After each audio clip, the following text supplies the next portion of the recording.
3, 2, 1. Olá, tudo bem com vocês? Estamos aqui para mais um Conectados pela Palavra. Seja muito bem-vindo. Obrigado por você deixarmos nós entrarmos na sua casa, no seu smartphone, no seu YouTube. Somos muito felizes por isso. O Conectados pela Palavra é um programa que a gente vai levar para você a palavra de Deus. Contar um pouco de casos, falar da Bíblia como princípio de tudo. E hoje a gente vai falar um pouco sobre ansiedade. Ansiedade na alma, alma cansada. E falar também sobre o que é que a Bíblia fala sobre isso. E como a gente pode combater isso. Como a gente pode mudar essa rotina, mudar a vida, entender que tem jeito. E hoje eu tenho duas convidadas especiais aqui nessa mesa. Então, nessa manhã de hoje, no nosso Conectados pela Palavra, eu tenho a doutora Andrea. Seja bem-vinda, Andrea. Obrigada.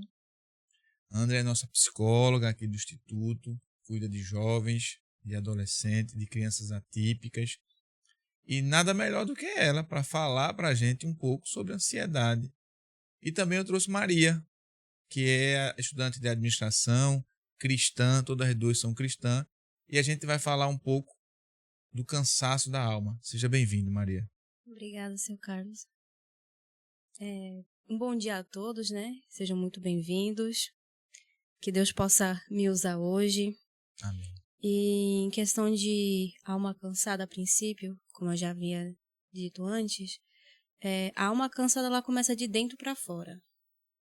São, eu posso dizer, sintomas espirituais. A alma cansada, ela começa com o quesito de que perde a sede de Deus. Ela não sente vontade de orar, não sente vontade de louvar, não sente vontade de visitar a casa de Deus. É como se começasse um bloqueio espiritual mesmo. Eu posso até me usar como exemplo. Nos últimos meses, eu acabei me tornando uma alma cansada. Eu não sentia prazer nem na vida espiritual e nem na minha vida pessoal. Eu comecei a viver no automático. Não tinha vontade de louvar, não tinha vontade de buscar. Eu parei até de orar. Infelizmente, acabei parando de orar. E quando eu comecei a perceber isso, eu entendi que o meu pensamento começou a influenciar a minha vida. Porque eu passei a acreditar que Deus tinha me deixado de lado. Eu comecei a questionar a Deus do porquê a minha vida continuava tão parada.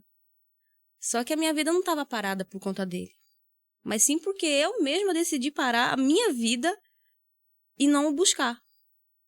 Então, quando a alma cansa, é porque nós mesmos começamos a fazer isso.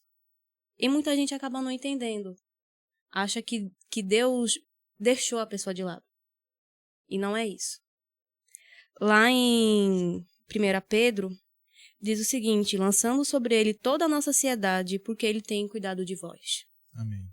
E isso é uma grande realidade. Ele não abandona ninguém. Ele continua cuidando de cada um.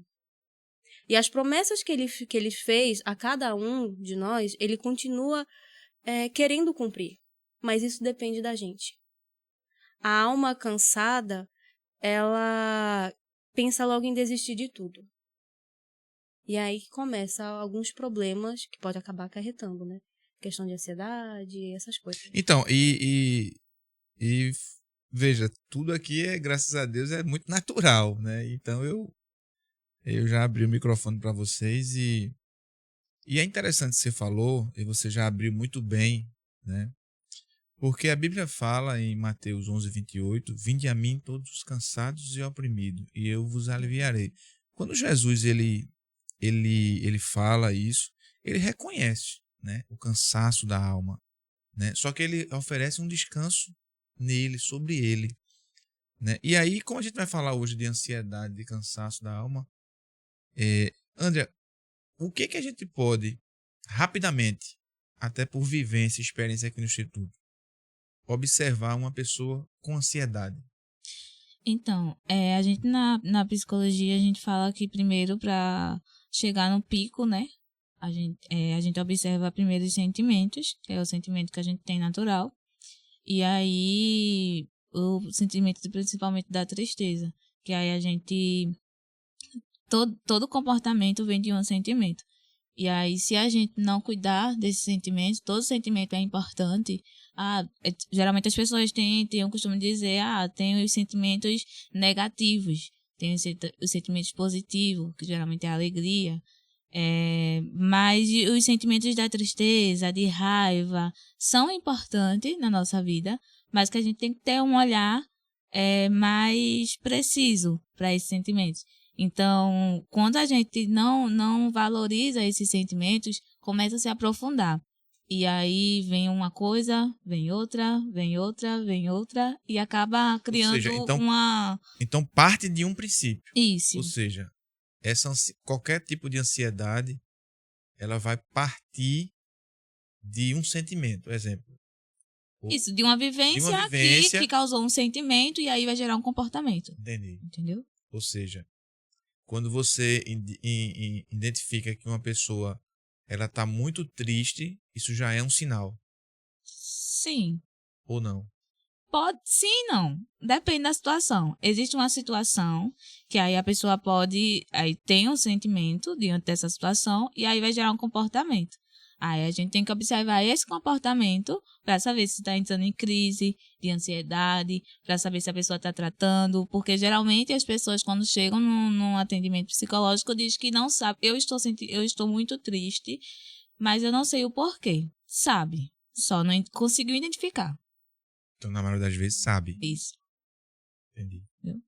Eu fico pensando que quando a gente para...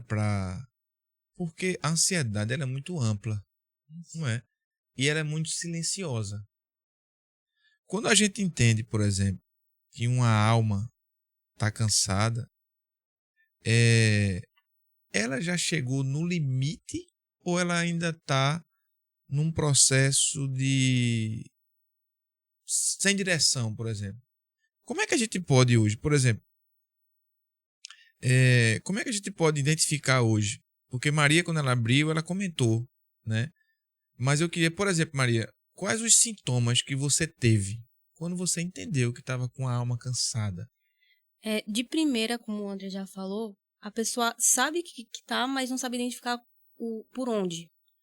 Eu comecei a entender isso quando coisas que eu gostava de fazer, eu comecei a perder o prazer. Eu gostava muito de cantar. Então, mas explica mais. O prazer, por exemplo, em algo específico? Tem coisas que você gosta de fazer, por exemplo. Uma pessoa que gosta de correr, ela vai começar a perder o prazer nisso. Uhum. E como eu falei, uma pessoa que gosta de louvar, ela vai começar a perder o prazer de louvar. Ela vai começar a olhar aquilo como uma obrigação e não como um momento com Deus. Então você começa a perder essas vontades. Coisas que para você é algo como algo de lazer, você não vai querer mais fazer. E aí é que está a importância de procurar uma ajuda, né, de um profissional ou de alguém próximo que vá levar para um atendimento psicológico, porque a pessoa não consegue identificar sozinha, muitas vezes.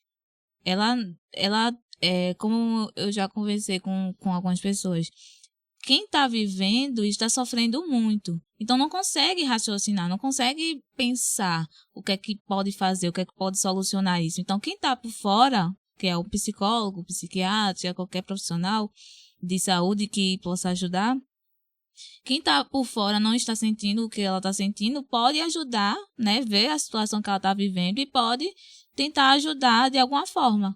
Entendeu? Seja com essa escuta ativa, que a gente fala no atendimento psicológico, a gente não escuta sem um baseamento. A gente escuta, a gente faz uma escuta ativa, né? Que a gente tenta pegar todas as nossas técnicas para tentar ajudar essa pessoa.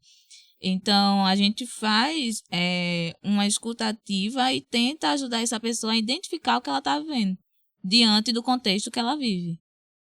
Então, e é muito bom, porque aqui eu vou ter a prática, né, e a ciência. Ou seja, viveu e cientificamente pode explicar. Então, aí você perdeu o prazer, certo? E aí, como é que você consegue enxergar depois que você está no caminho errado? Porque, veja, tem gente que não consegue enxergar e aí tira a própria vida. Muitas vezes, para a pessoa chegar a esse ponto de tirar a vida, é uma frase um pouco clichê, mas é uma frase real. A pessoa, quando ela chega ao ponto de tirar a vida, não é porque ela quer morrer.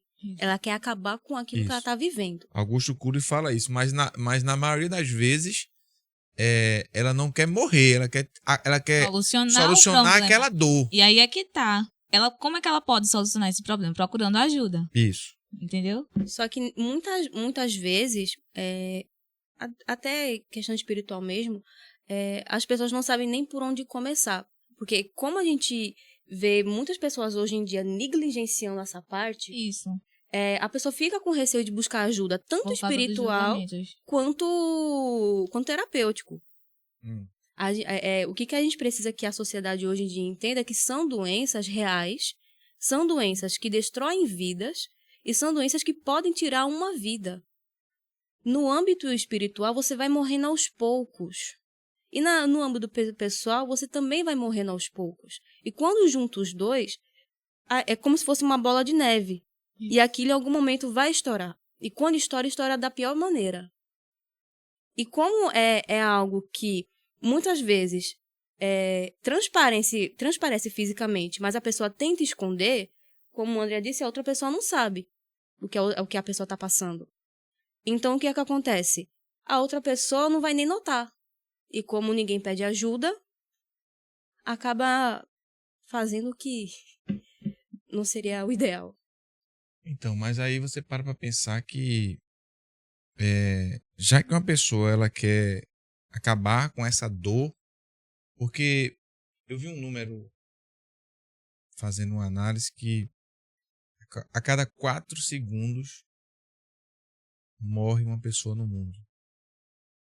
Né? Mas eu vi essa tese de defesa dizendo o seguinte, olha, a pessoa ela não quer morrer, mas ela quer acabar com a sua dor. E aí, o que é que a gente poderia relatar, por exemplo, como experiência e cientificamente falando, para uma família possa identificar uma alma cansada? Por exemplo, qual seria os sintomas reais que você viveu dentro de casa? Eu chegava em casa, eu sempre fui aquela pessoa que quando eu começava a chegar em casa, como eu faço faculdade, faço EAD, assim que eu chegava, eu me organizava e ia fazer as minhas anotações da faculdade. Eu chegava em casa, tomava meu banho e ia dormir. Até a minha mãe começou a estranhar um pouco. Minha mãe começou a estranhar. Outra coisa, minha mudança de humor. Eu tava sorrindo, na mesma hora eu fechava a cara. A pessoa pensava até que eu tava com raiva, mas não. Eu mudava, ficava naquele limbo. Eu não conseguia glorificar o Senhor no culto. Não conseguia levantar a mão para dar glória. Eu meio que me escondia das coisas da igreja. É como se eu não quisesse que alguém me visse. Eu tinha esse receio de que alguém me visse e me escolhesse para fazer alguma coisa. Então eu passei a meio que me esconder. Então esses são um dos sintomas espiritualmente falando. Quando Augusto Cury ele fala assim, quando uma pessoa pensa em suicídio, ela quer matar a dor, mas nunca a vida. Né? E como a gente está no mês de setembro, né? No mês de Setembro Amarelo, que é um grande combate ao suicídio, a gente trouxe esse tema hoje, que é um tema de falar um pouco sobre a alma. Então eu tenho uma experiência real e tem uma psicóloga aqui que hoje vive isso no dia a dia. Agora, se a gente for parar para pensar, como é que a gente pode sanar, né, um problema de alma cansada? Quais são os meios? Beleza, a gente identifica, né? Mas psicologicamente, qual o direcionamento que você tem aplicado hoje? Quando você tem um paciente que você entende que ele está com problema de ansiedade? A gente vai a gente primeiro, como o Malu falou, né? a gente recebe o paciente, vê como é que tá o sentimento dele, né? Vê como é que tá esse humor, né? Se ele tá bem no presente momento, aparentemente chega bem ao atendimento e durante a conversa, né? Durante o atendimento, a escutativa, é desvendado várias situações. Então, tem o coração acelerado, né? Que é um dos sintomas da ansiedade, que a pessoa acha que está tendo um ataque cardíaco. E geralmente é a ansiedade entrando em ação. Então, a gente começa a tentar trazer a pessoa para o seu ambiente de conforto, que é o que ela mais gosta de fazer, e ela não está fazendo mais. Por exemplo, gostava de andar de bicicleta, de caminhar, de correr, e hoje eu não sinto mais vontade, tá? Mas por quê? Porque eu sinto tristeza, sinto, sei lá, me comparei com alguém, e aí tem vários contextos que faz com que essa pessoa venha parar. E aí um deles é a comparação com o outro, né? E aí causa todo esse sentimento de que eu não sirvo, de que eu não estou no padrão. Tem essa questão também. Quando a pessoa fala assim, quando tu afirma se comparar com o outro, é que a pessoa ansiosa, ela tá frustrada por não ser a outra pessoa? Não é não ser. É não estar no padrão em que a sociedade justamente, geralmente coloca, né? Padrão de corpo. Então a rede social, ela também afeta até nisso, né? Sim. Porque você não pega o Instagram de ninguém pra ver um pão com ovo, né? Você só pega o Instagram Exatamente. pra ver a vida top, né? As melhores vidas E do aí mundo. é que tá. A rede social ela pode ajudar e pode atrapalhar. Porque pessoas que estão com esse sentimento podem ir de ladeira abaixo, né? Gerar aumentar mais a ansiedade. Então, tem todo esse pensamento. E também tem a questão do sono. Às vezes as pessoas têm tanto uso do celular que vai na hora de dormir já com o celular. Então, a gente recomenda os nossos pacientes a ter o controle do uso do telefone. Por exemplo, o meu celular mesmo, ele me avisa o horário de eu dormir, porque eu coloquei isso. Então, tal hora, ele já me avisa. Se eu estiver mexendo nele, ele aparece mesmo a mensagem. Então, é importante a gente colocar esse limite em nós mesmos, para que a gente não fique adoecido. Porque o uso do celular, antes da gente dormir, é o uso de tela, né? Então, a gente fica com a nossa mente cansada, a gente não consegue dormir totalmente como a gente deveria. A gente pensa que está dormindo tranquilamente, eu estou dormindo bem, estou dormindo cedo, mas a gente não consegue ter aquele sono reparador que a gente diz, né? Que é aquele momento que a gente descansa totalmente. Tem aquele caso também de a pessoa, eu fui dormir e sonhei com aquela preocupação que eu estava. Então, tudo isso pode gerar esse tipo de situação. Agora veja, eu fico pensando o seguinte, Maria, mas eu queria que você detalhasse pra gente, por exemplo, como você, um pequeno testemunho, mas como você começou a sentir esse sintoma, como você reagiu a ele e qual a diferença de Jesus na sua vida após a reação? É importante a gente saber disso. A maneira que comecei a identificar foi, como eu já tinha dito, quando Certo. eu comecei a ver que eu estava parando de buscar Deus. Certo. Quando outras coisas começaram a ser um pouco mais importantes na minha vida do que Deus. E como eu já tinha dito, eu meio que comecei a me esconder. Não queria que ninguém me visse para poder fazer a obra. Então, não é um processo rápido. É um processo que você acaba demorando. E muitas vezes a demora tanto para você perceber que você pode chegar a um nível que, se você não acordar a tempo, você vai estagnar naquilo. O que eu quero dizer com isso? Até eu perceber que eu comecei a me afastar de Deus, muita coisa passou a dar errado na minha vida.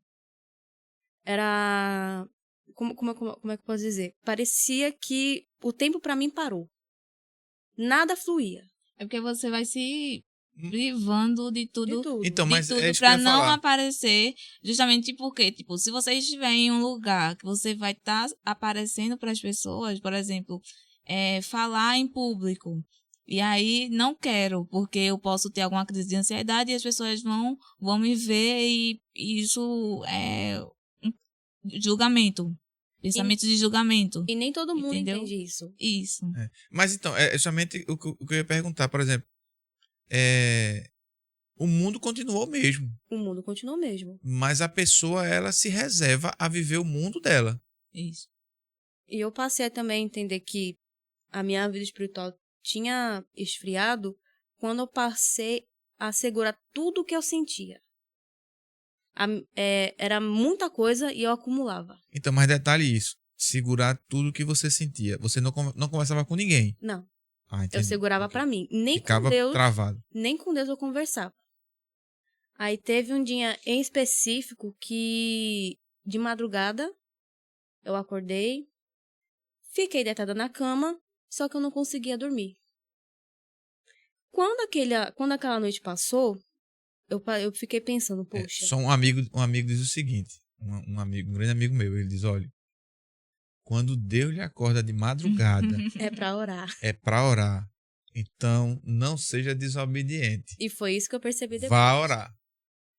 Tem coisa que eu tô contando aqui que eu não abri pra ninguém. Então eu tô contando pra que o pessoal possa saber Ótimo. as coisas. Acho que até minha mãe vai se surpreender quando ela ver isso. Ótimo. Vamos mandar um corte pra ela. Mas... Então nem sua mãe sabe. Não. Caramba, ó, Letão. Dá um corte bom aí pra mandar pra mãe dela. Pelo menos ela vai saber. Então, e às vezes a preocupação da vida é tanto que você não quer nem repassar isso pra outra pessoa. Então, eu não contei isso pra minha mãe porque eu não quero repassar essa preocupação pra ela. Isso. Geralmente as pessoas têm esse pensamento, né? Não, eu tô sofrendo, mas eu não quero que o outro sofra, então eu não vou contar. Então, por isso que é bom ter o terapeuta, ter o psicólogo, porque tem o vínculo, claro, do terapeuta, mas aí tem os limites, né? E aí você se sente à vontade para falar com o terapeuta diante E do você vínculo vê que que foi você construído. se fecha, não fala com ninguém e aquilo começa a acumular dentro, né? Outra coisa que ela falou também que é extremamente importante é a questão da comparação com os outros. Eu passei a me comparar também com outras pessoas. Ô, louco. Comecei a me comparar. Em questão de que, poxa, eu vejo fulano tendo essa promessa cumprida. Deus me prometeu tal coisa, mas até agora nada. Por quê? Quando a gente começa a se comparar com a vida do outro, a gente esquece que para cada pessoa tem um tempo. E no tempo, Deus vai cumprir. Então não adianta eu querer apressar Deus para cumprir a promessa que ele fez para mim. Enquanto eu não tiver sede dele, eu vou ficar parada. A minha vida espiritual vai ficar parada. E a promessa não vai ser cumprida por isso. Então eu preciso reagir. Eu não estou dizendo que eu estou 100% agora. Eu estou tentando melhorar para poder buscar a Deus. Estou tentando melhorar. E eu sei que isso não vai ser de imediato. Mas é preciso. Então... E qual foi a virada de chave? Teve um momento específico, não? Não. Não teve um momento em específico. Algumas pessoas podem receber esse momento específico. Às vezes, Deus usa uma pessoa para você. Às vezes, Deus vai falar diretamente com você numa oração, num sonho, ou até mesmo num louvor. Mas, no meu caso, eu comecei a perceber isso aos poucos. Então, nos cultos, mesmo sem vontade, levanta a mão e dou glória. Mesmo sem vontade, ajoelho antes de dormir e oro. Ou seja, é um querer que se transforma numa ação. E através de uma fé, né? Porque você tá fazendo. Aquilo que as pessoas dizem, né? Que é orar mesmo sem vontade. E às vezes quando a gente dobra o joelho para orar, ou mesmo sentado, em pé, qualquer forma que seja, a gente mesmo... mas eu não tenho palavras, eu só tenho as lágrimas para derramar. Mas isso é uma forma de oração, né? Quando a gente chora, a gente tá colocando algo para fora. Então, mesmo que a gente não consiga falar, as lágrimas elas se transformam em palavras, né? Então, e aí não teve um momento específico. Não, eu fui percebendo aos poucos. Então, hoje em dia, da minha maneira, eu tenho tentado buscar a Deus, ouvindo mais louvores. Quando eu vou orar, eu tento ser o mais sincera com Ele. E eu digo sempre a Deus, o que eu não consegui dizer ao Senhor, o Senhor sabe. Tudo que eu tenho sentido. Desculpa, comecei a chorar. Mas é importante a gente continuar essa busca por Deus hoje em dia. Porque no mundo que a gente vive, é um mundo que sobrecarrega as pessoas. E essa sobrecarga acaba nos afastando de Deus. Então, quando a gente começa a se afastar de Deus, as coisas começam a dar errado. Então, a gente tem que começar a pesar. É mais importante o que me pedem ou o que Deus está me pedindo? E essa comparação com as outras pessoas pesa muito. Então, para você que está nos vendo aí, entenda que o seu tempo vai chegar, o seu momento vai chegar. Deus está trabalhando com você, Deus está moldando você, está mudando você, está tirando aquilo que não agrada de você, para que no momento certo Ele dê a sua virada de chave. Amém. Amém. Agora, a gente para pensar que Maria, ela venceu, né, essa ansiedade e hoje ela testemunha isso. Mas quantas pessoas, né, não conseguem? E aí eu entendo que no caso de Maria, a virada de chave dela não foi única, né, não foi um momento único, mas foi um momento contínuo e espiritual. Mas se não for, por exemplo, um cristão que nesse momento tem uma ansiedade, quais os conselhos que a gente pode dizer para ele que ele se autoavalie, para que ele entenda em que estágio ele está, onde ele está, o que fazer? O que é que a gente poderia aconselhar? Então, é como eu falei antes, a gente procura sempre, na verdade eu procuro sempre entender qual é a religião do paciente, da pessoa. Então, independente, é muito importante a pessoa, todo mundo ter alguma coisa para acreditar. Independente se for Deus, se for qualquer outra coisa, é importante a gente acreditar em alguma coisa, porque aí a gente tem um motivo para viver. Você ama a sua família, você tem a sua família, e quem não tenha, mas acredita em alguma coisa. Então, vai ter um motivo para continuar. Ou então, para voltar para aquilo que você estava vivendo com tanta fé, com tanta confiança, com tanta crença, né? Então, Malu, ela acreditava em Deus e estava afastada, né? De Deus. Então, ela precisou voltar para aquilo que ela praticava, que ela estava distante, por alguma situação, por algum motivo. Pessoas que não acreditam em Deus, ela precisa acreditar em alguma coisa. Então, a gente traz essa pessoa para aquilo que ela acredita. Ah, mas eu sou cristã e o paciente não é independente. A gente, naquele momento, a gente está ali para o profissional. Então, a gente... o principal dali é o paciente. Então, a gente não vai estar julgando ele pelo que ele acredita. A gente vai estar ajudando, o principal ali é ajudar aquele paciente a encontrar uma solução para aquele problema. E se a solução for algo que não é Deus, que ele não acredita em Deus, pode ser assim, a gente vai tentar ajudar de alguma forma. E no futuro pode ser que ele enxergue isso de outra forma, né? Mas a gente precisa de primeiro levar para o que ele acredita, que é o primeiro passo. E o que me impressiona também é que eu percebo, Maria, que você é uma pessoa ativamente na igreja, né? E imagine você que ativa, né? Frequente, trabalha em Mas aí é que ministério. tá, seu Carlos. Porque tem pastor também que sofre com ansiedade. E as pessoas, né, Não, então, acham que só porque é pastor ou líder, tem que estar 100% ali concentrado, 100% bem, com a saúde Na verdade, eu acho que mental quando a super pessoa bem. acha que como a pessoa é cristã, vai estar Sim. 100%. isso. E não é. Perfeito. Quando a gente é cristão, é aí que vem as coisas. Exatamente. A gente também é ser humano. Então a gente tá sujeito a sentir todos os sentimentos que existem Isso é bíblico. e situações que tem aqui no mundo. A gente tá sujeito a tudo, né? Então, independente se a gente é líder, se não é, se é cristão, se não é, a gente está sujeito a viver tudo isso.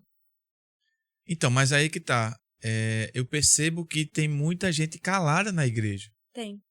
Porque, por exemplo, eu acredito que em uma instituição religiosa, observe, o pastor, ele cuida de todo mundo,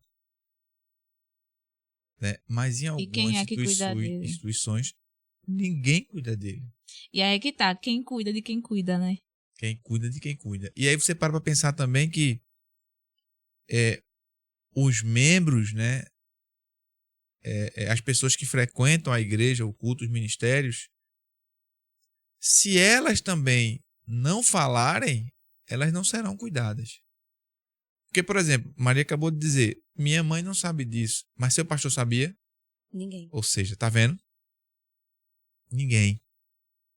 E aí o que é que eu penso? Há uma tendência forte a acontecer algo.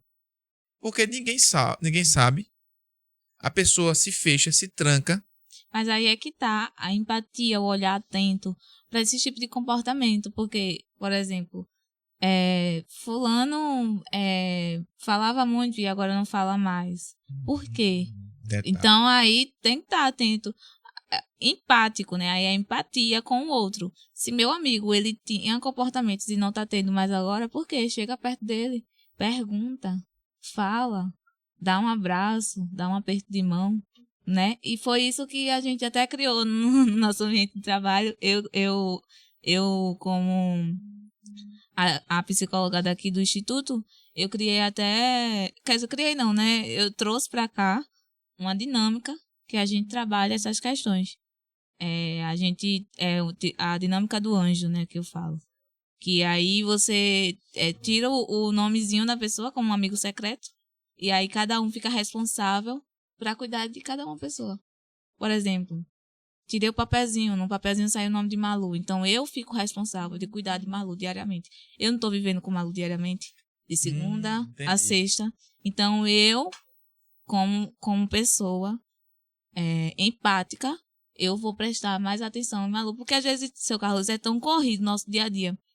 E os afazeres são tão grandes que a gente nem presta atenção nas pessoas que estão perto da gente, que estão ao nosso lado. Às vezes a correria é tão grande, bom dia, Malu, bom dia, pronto, acabou. E ali chega alguém pra gente atender, e aí vai. E a gente não presta atenção nas pessoas que estão mais próximas da gente, né? Então, essa dinâmica que eu trouxe pra cá vai ajudar bastante a gente a ter um olhar mais aconchegado para o outro, principalmente no nosso ambiente de trabalho, né? Essa dinâmica, você pode deixar um bilhete na mesa da pessoa, você pode dar um abraço, dar um bom dia, perguntar como a pessoa tá, deixar um bombom, um chocolate. E são os mínimos detalhes que faz com que a gente se aproxime mais dessa pessoa. Faz com que essa pessoa se sinta amada, porque às vezes ela pode estar trabalhando, porque pessoas que têm depressão, que têm ansiedade, seu Carlos, ela trabalha. Não é uma pessoa que só vive dentro do quarto. Ela trabalha, ela sai para trabalhar, só que é no automático, como o Malu falou. É no automático. Eu vou, saio naquele horário, volto para casa, janto, deito na cama. Aí acordo, é automático, vivência automática. E não sabe nem o que é que tá fazendo. Inclusive, Marcos falou algumas características da semana passada.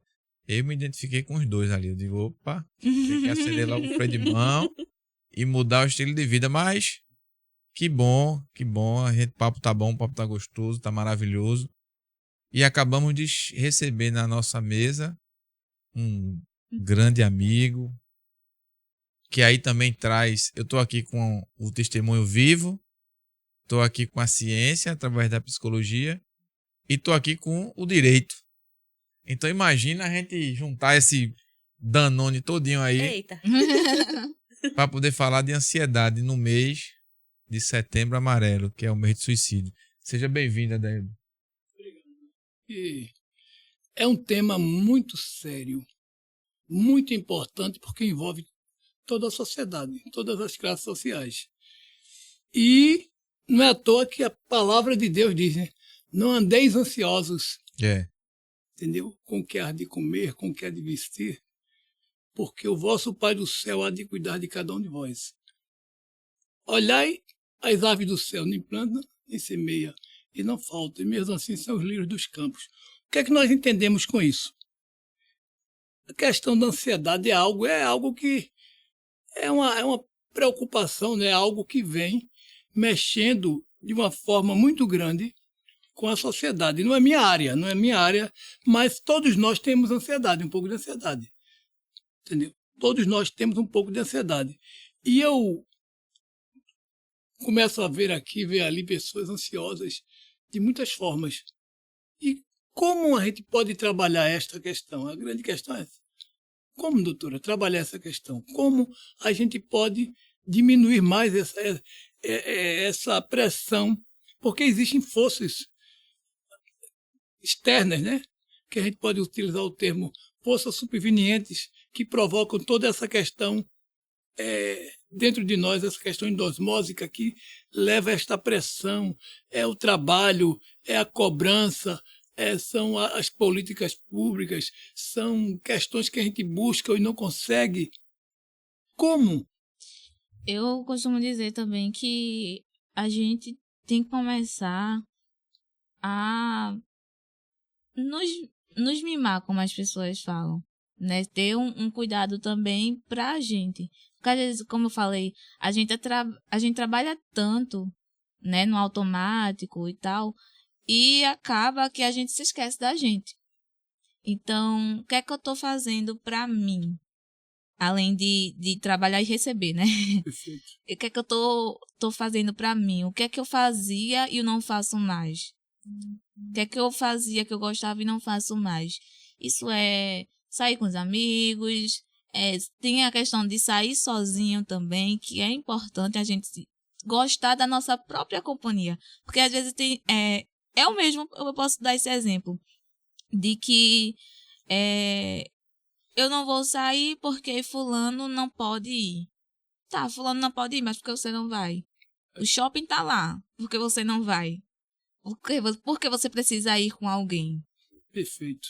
Se você já é de maior, claro, assim, né? Tem a sua própria vida. Por que você não pode sair de casa e ir diretamente no shopping, assistir um filme sozinho, ir uma lanchonete sozinho, sentir ser sua própria companhia, porque às vezes a gente fica nesse pensamento, eu estou aqui sozinho, não vou porque fulano não vai, então a gente precisa se amar primeiro, né? E aí entra aquele versículo, né? Amar os outros como a si mesmo. Como é que você vai amar o outro se você não se ama?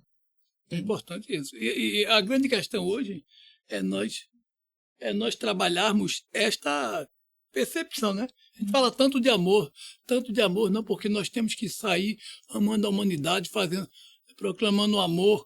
Mas como é que você faz algo se você está doente? Se você não consegue se enxergar? Porque para mim, essa é a grande pegada, amar a si mesmo. Primeiro eu tenho que cuidar de mim, primeiro eu tenho que me entender. Eu vejo por essa ótica. O Salmo 62, Davi fala assim, somente em Deus a minha alma espera silenciosamente. Dele vem a minha salvação. Profundo. É muito forte. Olha, né? somente em Deus. Somente em Deus. Por que isso? É profundo. Veja, somente em Deus, ou seja, é que ele, espero que o consolo da alma, é que ele tenha certeza, é que ele não vai ficar deprimido. Por quê? Porque de Deus é o quê? É a fonte de todas as soluções. Esse é o segredo. E aí Jesus vem em Mateus 11:28, vinde a mim, todos os cansados e oprimidos, e eu vos aliviareis. É forte também. Eu acredito que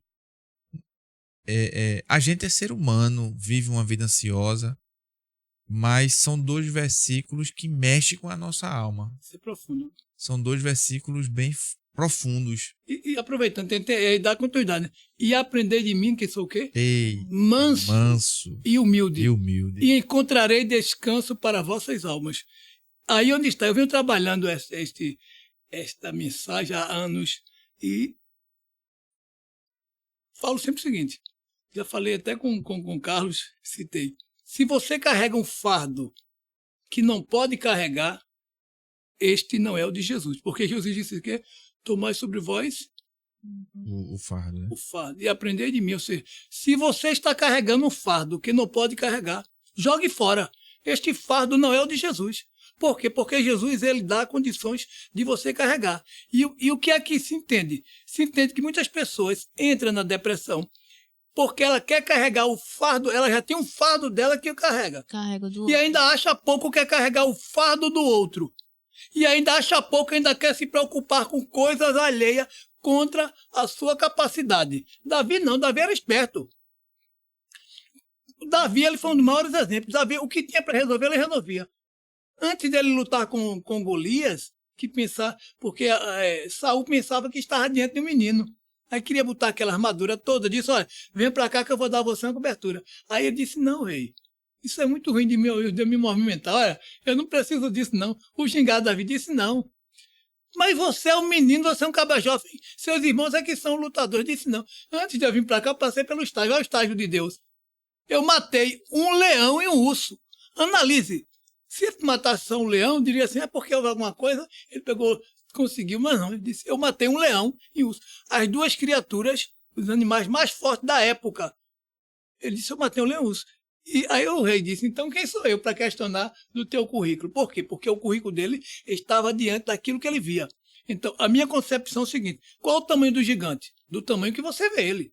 Então tem pessoas que dizem, olha, um amigo meu chegou e disse assim para mim, Adeildo, Manuel, meu nome é Manuel, disse, Manuel, me lembro com essa expressão, eu estou com uma dificuldade medonha. Eu disse, qual é a tua dificuldade? Ele disse assim, amanhã eu tenho que pagar R$500 e eu não sei o que fazer.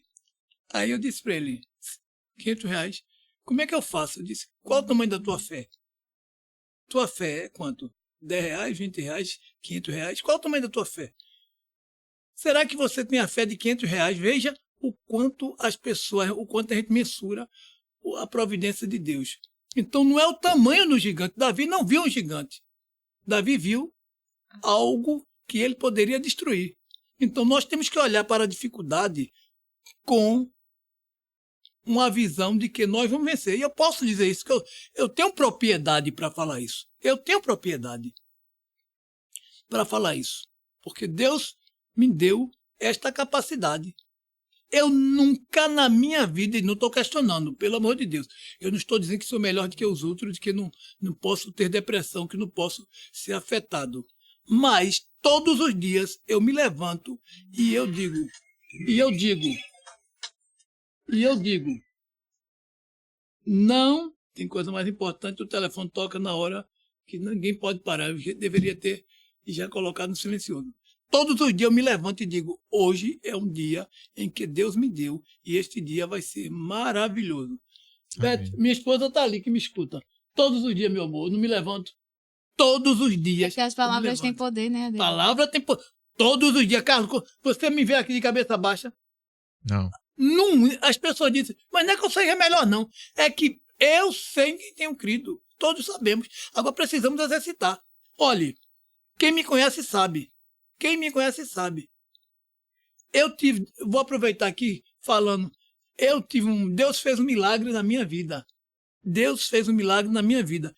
Eu, com 17 anos, eu estava no Hospital das Clínicas e eu estava com a minha perna esquerda, eu passei mais de um ano indo para o Hospital das Clínicas servindo de cobaia.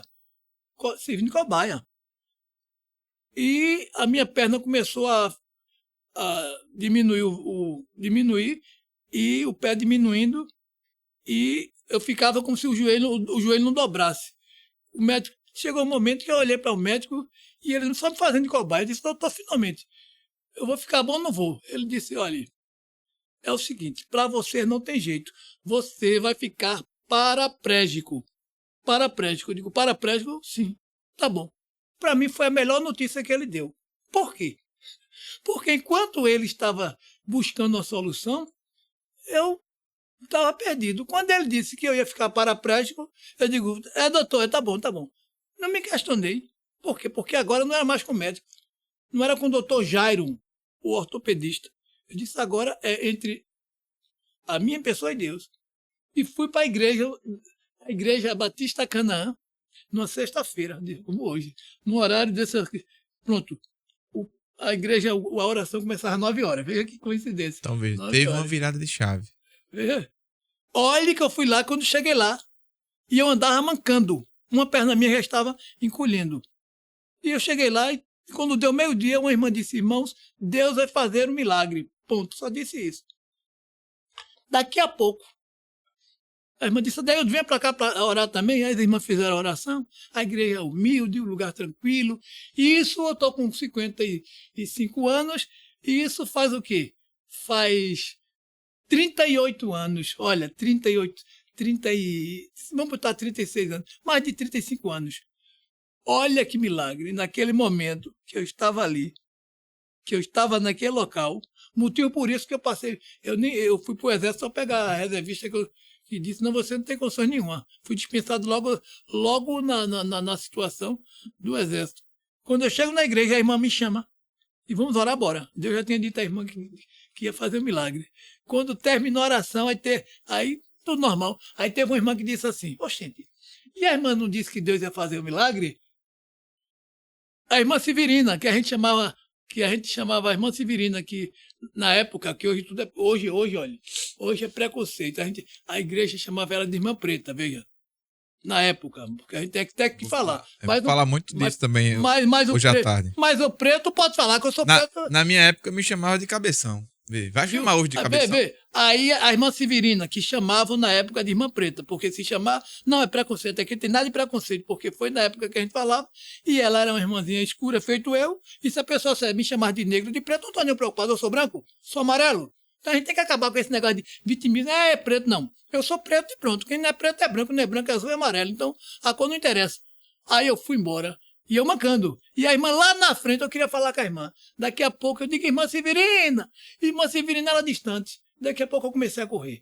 Corri praticamente 200 metros para alcançar a irmã. Daqui a pouco, quando eu cheguei junto da irmã, eu estava o quê? Eu estava andando, curado. Eu estava curado. Veja que coisa. Aí eu botei o pé no chão e digo, oxente, eu estou curado. Que Deus falou na igreja com a irmã, que ia ter um milagre. Ou seja, eu corri para alcançar a irmã e fiquei curado. Isto é o quê? Isto é milagre. Então, muitas pessoas que estão com depressão, Deus pode fazer também um milagre. Amém. E você vê que é um testemunho real, né? Real. E uma prova ficou. Eu fiquei com o pé um pouco menor do que o outro. Ficou 1 centímetro menor do que o outro. E isso foi um milagre que Deus... Eu não vou nem falar dos outros, porque eu vivo de milagre. Deus todo dia na minha vida me dá um milagre, um dia de vida. Mas milagres importantíssimos marcados foi esse. Então, Deus muda a história. Agora, para Deus mudar a história, a pessoa precisa fazer algo importante. Confiar nele. Tem a ciência? Tem a psicologia, tem os tratamentos, tem tudo isso, mas a gente precisa buscar o quê? A motivação. Isso. E essa motivação nasce dentro de nós. Foi em que você acreditou, né? Acreditei e não deixei, porque todo dia vem dificuldade. Olha, todo dia vem dificuldade, mas eu não posso acreditar que não vou vencer. Todo dia, Tem hora que eu digo assim, meu Deus, para você ter uma ideia, o meu testemunho é maravilhoso. A minha esposa é uma pessoa que Deus me deu uma esposa que não tem. Eu não tenho como mensurar. Eu tenho 19 mudanças. Não é porque a gente deixou de pagar aluguel, não. E eu digo aqui, só no bairro do R6 ou R11, nós temos 19 mudanças, né? Porque se por acaso eu tivesse feito alguma coisa errada, todo mundo já me conhecia e se expulso de lá. Só num bairro só. Eu me mudei 19 vezes, só entre o R6 e o R11. E não devo a nenhuma das casas, graças a Deus. Mas o quê? Todo ano era uma casa diferente. As pessoas dizem, Adaildo, do que é isso? Eu digo, sei não. No dia certo, estou feito cigano. Mas Deus é fiel. E ela sempre ali comigo, sempre ali comigo, sempre ali comigo. Fosse outra, dizia, gente, eu sou cigano, né? Já tinha pulado fora. Mas ela está ali, escutando ali, é uma verdade. Isso é um fato registrado. Entendeu? Então Deus me deu uma segurança. E isso depende muitas das vezes da nossa companhia, de onde a gente está. E tem pessoas que entram em depressão porque muitas das vezes vai lidar com pessoas que não querem ajudar. Então, hoje, eu acredito que um dos motivos de eu não ter essa situação é a da ajuda da minha esposa, dela estar comigo. De você saber em quem deve confiar. Primeiramente em Deus, segundo a pessoa que está ao seu lado. Então, hoje eu tenho uma experiência maravilhosa. E peço a Deus que Deus possa livrar as pessoas com depressão, porque é algo horrível. As pessoas veem o mundo de uma cor diferente, e as pessoas não conseguem ver a beleza da vida. Não é fácil você estar ao lado, e tem pessoas que dizem, isso é besteira, isso não existe não, comigo não existe não, que eu sou forte. Por misericórdia de Deus, ele não deixou que isso alcançasse. Não é que eu tenho a minha capacidade intelectual para suportar, não. É a misericórdia de Deus que não me deixou alcançar. Porque a gente tem que respeitar muito, Carlos. Muito, muito, muito as pessoas que foram vítimas dessa situação. Isso é a minha experiência que eu tenho. Algo que ele citou foi a questão das amizades. As amizades também são importantes nesse quesito. Porque uma amizade que te negligencia, ela não vai se importar com você em momento algum. Eu posso dizer assim que Deus separou as minhas amizades. Eu conhecia muita gente, mas nem todo mundo era meu amigo. E hoje em dia, eu digo para todos que eu tenho 3 meninas, que não são da minha família, tirando minha mãe e minha irmã, que são as minhas melhores amigas, mas eu tenho 3 pessoas que são as minhas amigas, que Deus colocou na minha vida. Jamile, Paloma e Priscila são as minhas 3 amigas. As 3 são irmãs. Nossa amizade começou do nada. E é uma amizade que quando eu mais preciso, elas estão lá, não para julgar, mas para me acolher. Então, o meio que você vive, as amizades que você tem, são importantes para você conseguir se levantar. Porque a amizade pode te levantar ou ela pode deixar você lá embaixo. Perfeito.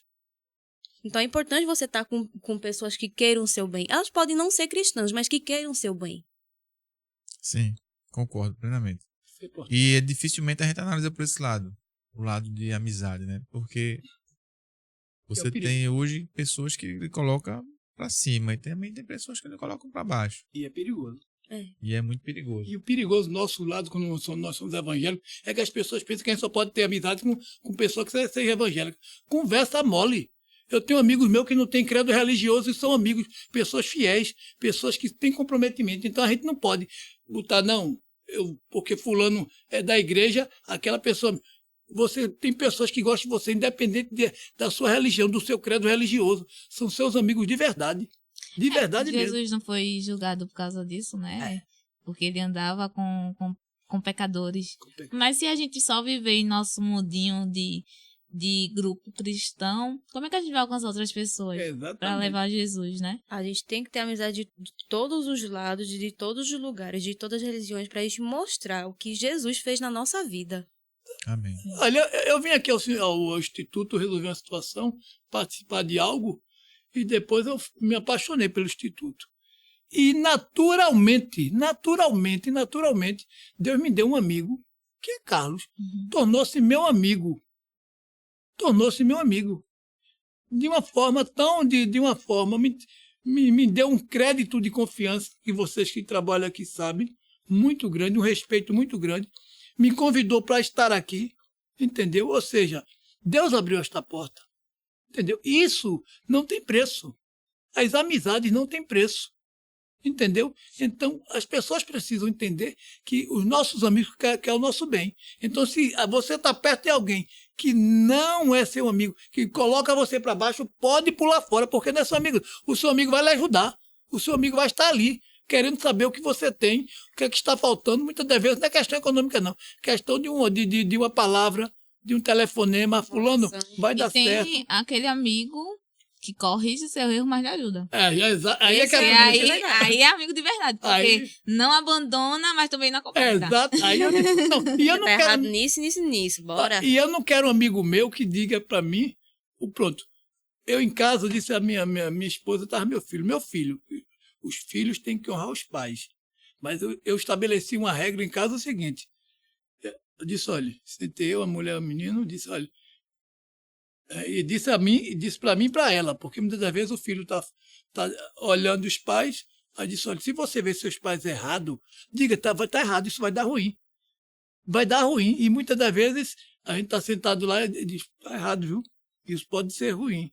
E isso é bom, por quê? Porque ele cria um olhar de crítica, mas não é crítica para combater nem Porém tem a forma a como forma você vai corrigir o erro, porque não é bom você corrigir o erro na frente de todo mundo, porque aí você vai estar constrangendo.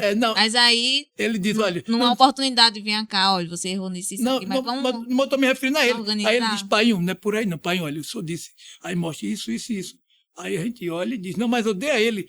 Por quê? Porque o que é que acontece? Vou aproveitar essa oportunidade. Porque tem tantos jovens depressivos. Porque os pais fazem muita pressão. Carlos, é uma coisa incrível, Carlos. É uma coisa de louco. O pai tem um poder. Muitas das vezes ele diz, o pai sou eu, você sabe com quem está falando. Eu sou o pai. E você cala a boca e você não fala não. Porque o filho fica sem poder reagir e diz assim, vou fazer o quê? Porque ele muitas das vezes tem um direito e ele quer falar. Isso. E isso causa Não tem oportunidade. E não pode, porque o pai acha-se no poder de dizer, cale-se, não abra a boca e você falar, eu dou da sua cara, muitas das vezes. O pai sou eu. E você não falando, você não tem direito, você não sabe de nada. Não, gente. O pai que age assim é o idiota. O pai que age assim é o idiota. O filho tem o direito de falar. Agora, falar com respeito, mas ele tem o direito de falar. Tem o direito de questionar. Todo mundo tem o direito Olha, de falar. eu estava eu e minha esposa em casa, eu me andava no computador lá resolvendo as coisas. Aí eu disse, ele não está estudando não, e ele estudando. Eu estava estudando não, e ele lá. Aí eu disse, filho, você está fazendo o quê? Eu estou estudando. Aí ele disse, tá não. Aí fui lá no quarto, chegou lá e disse, estou estudando. Aí disse, mas o computador está aqui. Eu disse, pai, minha área me dá o direito de eu pegar no celular, olhar para o computador e estar estudando. Aí eu disse, tá certo. Aí ele disse, tá certo. Eu digo, mas você não estava não. Para meu ver, ele disse, tá bom, pai. Ele disse, tá bom, meu pai. Ele estava estudando não, tá certo. Ele disse, meu pai, muitas das vezes eu ligo para o senhor no trabalho, né? Aí ele disse, e eu vejo o senhor no trabalho e muitas das vezes está falando com alguém. Aí eu digo, pai, o senhor está onde? Ele disse, eu estou trabalhando. Naquele momento que eu liguei para o senhor, que o senhor estava falando aqui, ele disse, eu estava falando com a minha chefe Jane, a gente estava até descansando um pouco. O senhor estava trabalhando? Você trabalhando na função de estar conduzindo? Não, estava descansando. Mas o senhor estava trabalhando, né? Quer dizer, quando eu liguei para o senhor estava conversando com seus colegas e estava trabalhando. Eu estou na frente do computador fazendo meu trabalho, porque o senhor não me viu fazendo um procedimento, eu não estava estudando. Aí foi quando eu disse, realmente é. A gente tem que olhar o outro e confiar na palavra do outro. E acreditar que o outro está fazendo. E isso é que é importante, esta relação entre a gente respeitar o outro, entre a gente conviver com o outro e deixar que o outro seja da forma que ele é, que não precisa mudar. E isso poderá melhorar um pouco mais as relações. Verdade. Mas a palavra está com a doutora. Ela que a doutora é que é. Porque é muito complicado isso, porque às vezes as pessoas querem que a gente esteja sempre justificando alguma coisa para comprovar, para a pessoa acreditar naquilo. Mas as pessoas devem acreditar por a gente ser a gente, por a gente estar dando a nossa palavra. E aí começa a frustração. Eu tenho que estar justificando, eu tenho que estar comprovando aquilo que eu estou falando para a pessoa acreditar em mim. Então, existe essa cobrança também.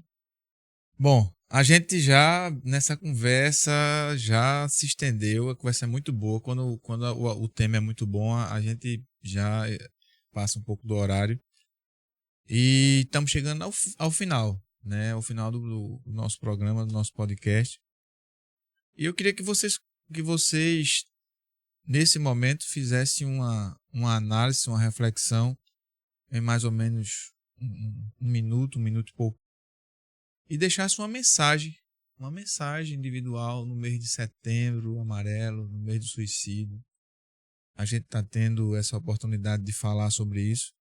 Então eu queria que vocês deixassem uma mensagem a partir desse momento, que é a mensagem final, a mensagem de despedida, de agradecimentos. E aí é seu, fique à vontade.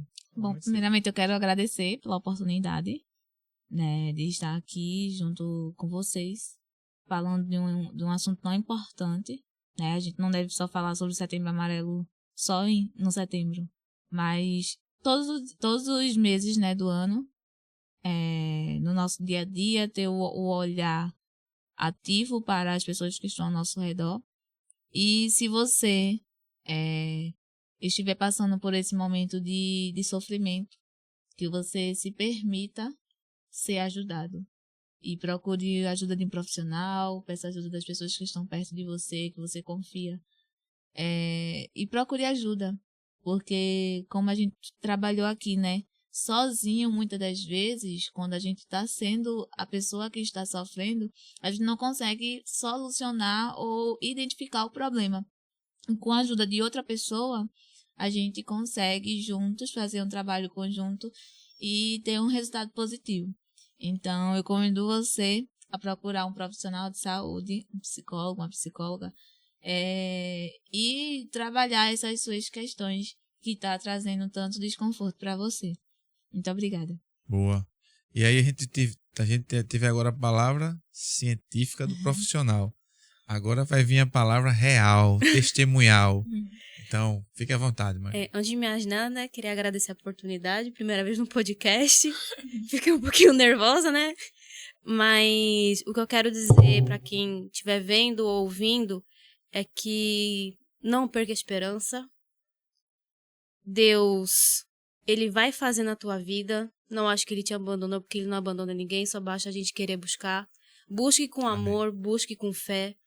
Acredite que os tempos bons, eles vão chegar. E quando a gente fala tempo bom, não é somente questão de material, mas momentos bons espirituais. Porque é uma vida com Deus, uma vida que a gente sabe que tem aflição, mas sabe que vai ter a solução. Então, aprenda a esperar em Deus, confie nele e o mais Ele vai fazer. Amém. Amém. Deildo? Eu também levar essa mensagem, né? Parabenizar pelo tema, pela importância, porque se faz necessário compreender que o econômico é bom, a estabilidade financeira, a amizade, o respeito à família, mas cada um é um. Somos cerca de já chegamos a 8 bilhões, não, mas somos mais de 7 bilhões, né? Mais de 7 bilhões de pessoas no universo. E cada pessoa é individual. Cada cabeça é um mundo, né? Então, que cada um de nós possamos, primeiro, nos encontrarmos, nos fortalecermos, e a fonte deste fortalecimento não é outra a não ser Deus. Deus. Entendeu?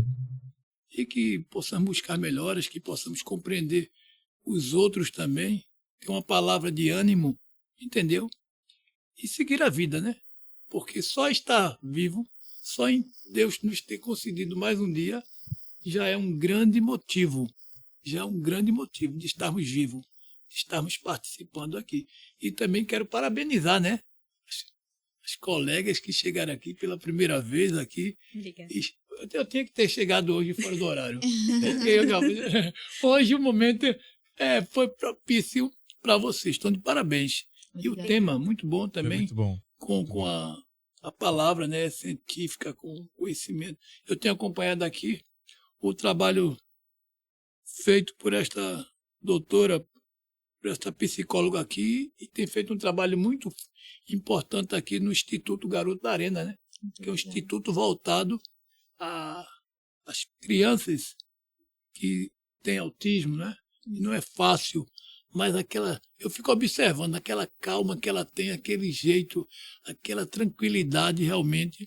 Nasceu para isso, doutora. Parabéns. Não? Muito obrigada. Nasceu para isso, é a semiótica, eu faço a leitura, a gente tem que verificar aqui e parabenizar, Carlos. Parabenizar porque não é fácil lidar com pessoas. E ela tem aquele jeito.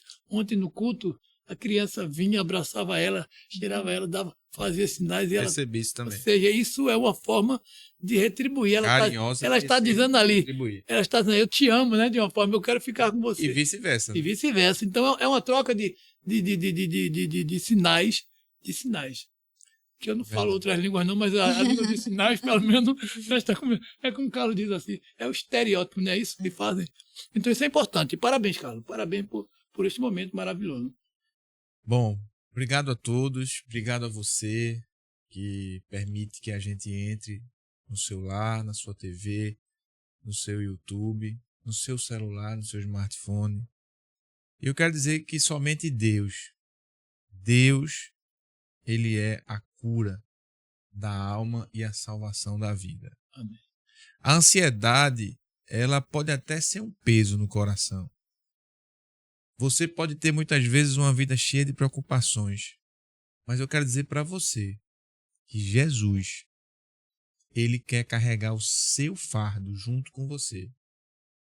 Porque quando ele diz, venha a mim todos os cansados e oprimidos, ele não diz é A ou B, é todos. E quando ele diz venha a mim, é venha do jeito que você está. Traga diante de mim o seu fardo. Eu quero carregar com você. Então, Jesus, além disso, ele é o caminho, a verdade e a vida. Então, ele é o Consolador. Se não for ele, nada faz sentido na nossa vida. Para você que tem uma alma hoje cansada, está vivendo resolver tudo da sua forma, do seu jeito, né? Então, seu lado financeiro não está bom, seu lado emocional. Jesus, nesse momento, ele está te fazendo um convite. E esse convite, ele é um convite de alívio profundo. Não apenas um descanso físico, mas um descanso na alma, um descanso na vida, de dentro para fora. E eu quero lhe dizer que vinde a mim, todos os cansados e oprimidos. É uma resposta de Deus para a sua alma, para a sua ansiedade.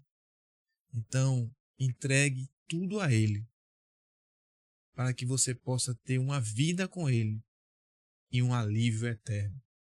Que Deus nos abençoe. Até o próximo programa.